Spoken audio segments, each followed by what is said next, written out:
చంద్రబాబు నాయుడు దర్శకత్వంలో కొనసాగుతున్న mega serial ఆక్ పాక్ కర్వేపాక్ సిరీస్లోని తాజా ఎపిసోడ్లో జనసేనానికి భంగపాటు తప్పదంటున్నారు రాజకీయ పండితులు. చంద్రబాబు నాయుడు జైల్లోనూ టీడీపీ పీకల్లోతు సంక్షోభంలోనూ ఉన్న సమయంలో మీకు నేనున్నాను అంటూ చంద్రబాబు నాయుడికి అండగా నిలిచిన పవన్ కళ్యాణ్కు రాబోయే ఎన్నికల్లో కోలుకోలేని షాక్ ఇవ్వడానికి రంగం సిద్ధమైందంటున్నారు. టీడీపీతో పొత్తుతో అసెంబ్లీలో పార్టీ ప్రాతినిధ్యం పెంచుకోవాలని చూస్తోన్న పవన్ కళ్యాణ్కు అరకొరగా సీట్లు విధిల్చి చేతులు దులిపేసుకోవాలని చంద్రబాబు భావిస్తున్నారు. పవన్ ఒకటి తలిస్తే బాబు ఇంకోటి తలిచారు. తెలుగుదేశం పార్టీ కష్టాల్లో ఉన్నప్పుడు అండగా ఉన్నందుకు జనసేన పార్టీకి కిరీటం తొడుగుతారని, ఆ విధంగా కృతజ్ఞతలు వ్యక్తం చేసుకుంటారని జనసేన అధినేత పవన్ కళ్యాణ్ భావించారు. పొత్తులో భాగంగా జనసేనకు తాము అడిగిన విధంగా వీలైనన్ని ఎక్కువ స్థానాలు కేటాయిస్తారని కూడా పవన్ నమ్మారు.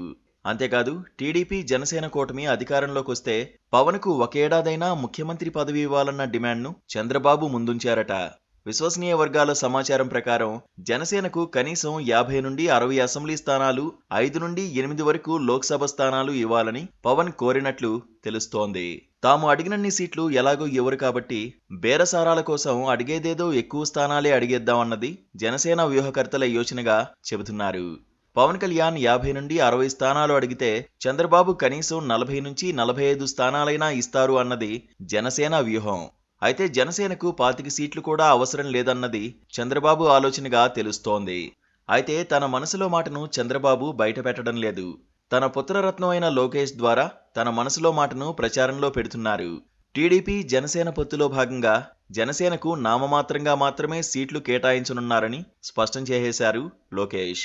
నారా లోకేష్ చేపట్టిన యువగలం పాదయాత్రను అర్ధంతరంగా ముగించేసిన టీడీపీ నాయకత్వం ఉత్తరాంధ్రలో విజయోత్సవ సభను నిర్వహించింది. ఈ సభకు 2 రోజుల ముందు టీడీపీ అనుకూల మీడియాకు లోకేష్ ఇంటర్వ్యూలిచ్చారు.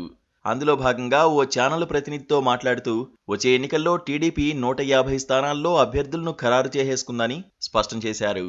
మిగతా 25 సీట్లలోనూ 2-3 సీట్లు అటు ఇటు కావచ్చన్నారు. ఈ నర్మగర్భపు వ్యాఖ్యల వెనుక చాలా ఆంతర్యం ఉందంటున్నారు రాజకీయ పండితులు.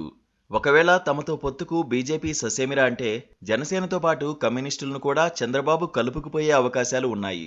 అప్పుడు 2 కమ్యూనిస్టు పార్టీలకు చెరో 3 స్థానాలు ఇచ్చి జనసేనకు 19 స్థానాలు మాత్రమే కేటాయించే అవకాశాలు ఉండవచ్చంటున్నారు. లేదంటే కమ్యూనిస్టు పార్టీలకు మొత్తం మీద 4 స్థానాలు ఇచ్చి జనసేనకు 21 స్థానాలు ఇచ్చి అధికారంలోకి వస్తే 2-3 ఎమ్మెల్సీలు ఇస్తామని ఆఫర్ ఇచ్చే అవకాశం కూడా ఉండవచ్చంటున్నారు. జనసేనను చివరిదాకా భ్రమంలో ఉంచి సీట్ల కేటాయింపు సమయంలో అసలు వ్యూహాన్ని అమలు చేస్తారని అంటున్నారు. ఎక్కువ స్థానాల కోసం పవన్ పట్టుబట్టడానికి వీల్లేకుండా తెలంగాణ ఎన్నికల్లో జనసేన పరాజయాల పరంపరను సాకుగా చూపే అవకాశాలు ఉన్నాయని అంటున్నారు. అదే చంద్రబాబు మాస్టర్ ప్లాన్ అంటున్నారు. జనసేనకు కేటాయించే సీట్ల విషయంలోనే కాదు, ముఖ్యమంత్రి పదవి విషయంలోనూ లోకేష్ 5 కోట్ల మంది ఆంధ్రులకు క్లారిటీ ఇచ్చారు. టీడీపీ జనసేన కూటమి అధికారంలోకి వస్తే ఎవరు ముఖ్యమంత్రి అవుతారు అని టీడీపీ అనుకూల మీడియా ప్రతినిధి లోకేష్ను ప్రశ్నించారు. దానికి లోకేష్ ఏమాత్రం తడుముకోకుండా, శశభిషలు లేకుండా ఇంకెవరు, చంద్రబాబు నాయుడే మా ముఖ్యమంత్రి అని స్పష్టం చేశారు. ఈ వ్యాఖ్యపై జన సైనికుల్లో చర్చ జరిగిందంటున్నారు. పవన్ కళ్యాణ్ ముఖ్యమంత్రి కావాలన్నదే జన సైనికుల అజెండా. అందుకోసమే వారు అహోరాత్రులు శ్రమిస్తున్నారు.